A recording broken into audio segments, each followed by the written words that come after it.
do you do when nothing else is left? I was a college graduate who, 2 years after collecting my certificate, was still unemployed. There was a gaping blank on my resume. Add to that the fact of all of my debt that was out of control. And it's fair to say that I was a mess, and growing ever more desperate. So what was I going to do about this? How was I digging myself out of this hole?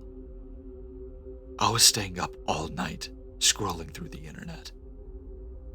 Is there a point which the internet does end and sanity begins? I neither knew nor cared. I watched thousands of clips, read conspiracy theories, and news reports until they blurred into one stream of hyperbole. I slept fitfully during the day and went back online the minute I woke up. I would surf even though I needed to go to the bathroom, until it hurt. I forgot to eat or drink, and soon I had a permanent background headache. Like a lot of addicts, it was not long before I moved on to the harder stuff. The deep web. I was sickened by a lot of what I saw, but still immersed myself more and more. When I stumbled across the site that changed my life, it looked fairly innocuous at first. There was a simple hero image of the outline of a human and a drop menu in the top right-hand side, accessed via 3 short lines. For other people, it's one more bet, one more drink. I clicked on one more link. I was surprised to see only 2 options there: buyer and seller. I wasn't going to be buying anything real soon, so I followed the word marked seller. The submenu left me open-mouthed. It listed items that could be sold and gave the price the seller would receive. All I needed to do was add details for my preferred way to receive payment, then tick the box next to the item. The first item on the list was likeness. For the price shown, I could pay the last 2 months' rent that I was overdue on, and buy wine and pizza for every night of the week with what was left over. Now, I was not sure what they meant by likeness. Other items that I could sell on this website were more straightforward. Things like my social security number, date of birth, even my name. A lot of these seemed like a way to commit fraud for the buyers. All very dubious, but at least I thought they were paying to use these details rather than simply stealing them, as so often happened. Likeness seemed more ethereal though. I decided that it meant the right to use my image, a photograph of my face. I also decided I really wanted a beer and pizza, and to be able to tell my landlord to get off my back because I have the payment for the damn rent. I added my details for the money transfer and ticked the box next to likeness. Pressed submit. A transaction processing symbol turned into a transaction complete. A new box appeared giving me the option to comment. I typed, "Do you need me to send you a photograph?" thinking this would answer my question about what exactly I had just sold. A moment later, the reply came, "We already have it." I flashed back to some of the things that I had done in front of the computer screen, then decided I would rather not think about it. Feeling nervous, sure I was being scammed, about to kick myself for being so naive, I checked my balance. And what do you know? The money was in there. I went back to the good old innocent web and ordered the largest, most overloaded pizza I could, then began to add sides. It took 2 weeks for me to blow through the money from selling my likeness. I had had a great time without leaving my apartment, and I had paid no rent.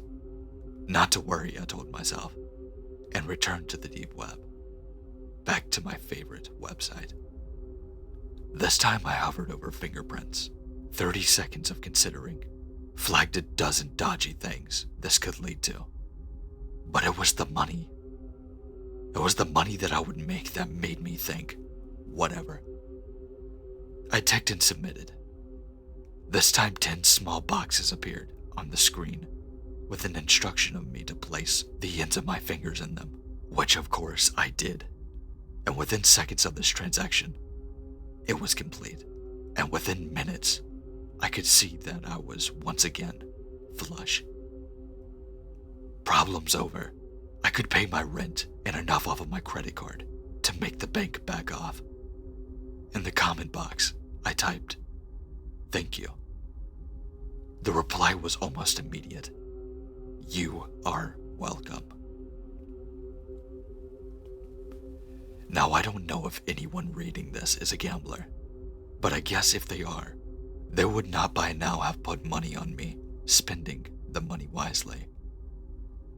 And they would be right. This time. I told myself another couple of weeks later, I would get my act in gear.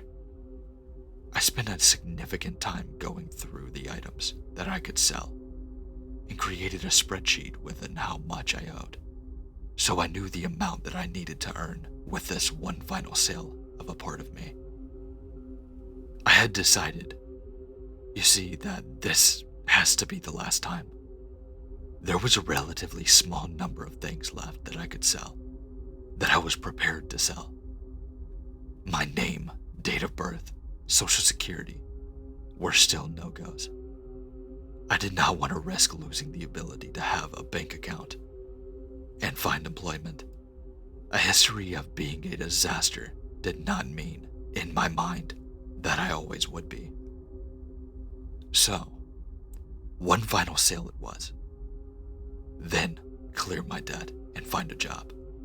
I ticked the box next to sell a body part. From the next list, ticked kidney. I was close to hyperventilating when I pressed submit, close to tears not long after when I checked my balance. I felt a huge pressure being lifted. With this money, I could finally get my life back on track. The comment box already had a text in it. I had been too worked up to read it, so I took a deep breath and did. It was an 8-digit reference number, an address and a time later that day. An appointment for me to have my kidney removed, I figured. I considered not going. I already had the money, so why bother? Then I thought back to the message telling me they already had my photograph. Whoever ran the website probably knew where I was, where I lived, or could possibly easily find out. It was not rocket science to work out that they were probably bad people, criminals, some kind of gang, not people to cross or mess with, definitely. I felt sick as I left my apartment at the prospect of having the operation, but also elated at the amazing things lying ahead of me. I just needed to get this over with. The address turned out to be a nondescript building on the outskirts of town. The windows were all shuttered, and there was no signage, just the human outline I recognized from the website. A keypad was fixed into the wall next to the sturdy-looking door. Not sure what else to do. I entered the reference number that I was given. The door slid open with a sigh. My stomach was doing backflips. I stepped inside. I could hear the drone of an air conditioner, but still, suddenly felt very hot. Nerves, I told myself. Totally natural. I seemed to be in some kind of reception area, but it was deserted. Scratch that. A man appeared. He was wearing a white overall and mask and safety glasses. He may or may not have been smiling when he said, "Welcome. Let's get you prepared." I followed him along this long corridor. The walls were blank, whitewashed, and the smell of antiseptic was growing stronger. Eventually, he turned off into a small windowless room. I hesitated on that threshold. There was a raised table, fluorescent strips overhead, a stack of equipment next to this bed. Medical, I guessed, though I had no idea. "Please," the man said and gestured that I should come in.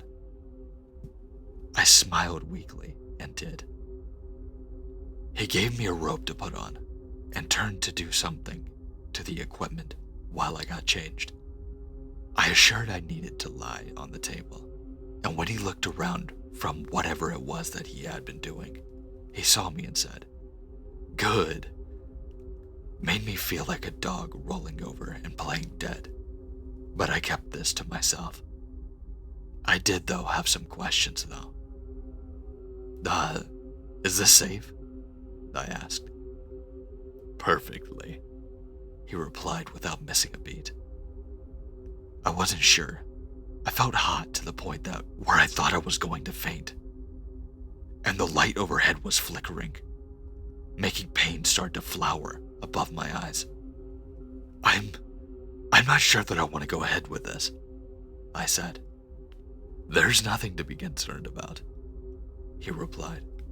And before I realized what was happening, he had nicked the skin of my neck with a needle. I immediately felt unpleasant, had this unpleasant tingling sensation and numbness. It had began to spread into my face. He picked up a tablet that was resting among the equipment and studied it for a moment before turning back to look at me, asking, "Now which eye would you like to keep?" "What?" I exclaimed, or tried to, because my lips were numb and the words weren't coming out. What are you talking about?" I managed. "I sold one of my kidneys, not my eye." I did not wait for an answer. I was horrified and decided that I wanted to get out. I tried to sit up, but the numbness had spread to my spine and my arms. I was helpless to do anything but lie there and watch as he once more studied the tablet. No, he said in a quiet, relaxed voice. "The records show that you did agree to sell a body part, but did not specify which one." "I ticked kidney," I tried to say, but now my mouth would not move, and I could not feel my tongue. I could feel my heart beating faster and faster. Felt like I couldn't breathe. Cold sweat trickled down into my eyes, blurring my vision. I couldn't see. I couldn't feel. I wanted to scream, wanted to cry out in terror, but my jaw was locked. My limbs were useless. All I could do was watch as that scalpel came into view, and he lowered it slowly towards my left eye. "It will all be over very soon," he said, and then the blight came. A shadow over my eye, a darkness that was soon all I could see. That was then. This is now. I was writing this in an internet cafe. After trashing my laptop hard drive and ditching it, there's just me in here and the owner. I think he would like for me to leave, for the dirty looks that he keeps on giving me. But before I head off, I have one more thing to do. I have enough money to buy a coach ticket and go long ways away from here. Away from everything and everyone I have ever known. I have just logged onto the site and found what I am looking for in the seller menu. Name, date of birth, social security number. I tick sell on all three. Enter the details into the box that pops up. Pressed submit. And moments later, the money is in my account.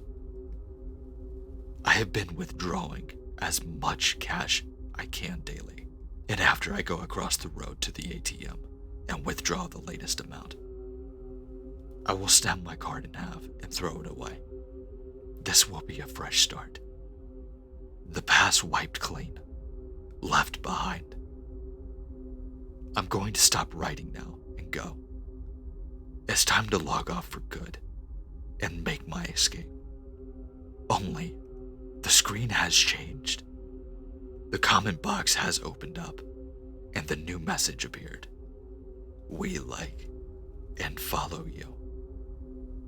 I feel tears begin to flow from the eye they did not take.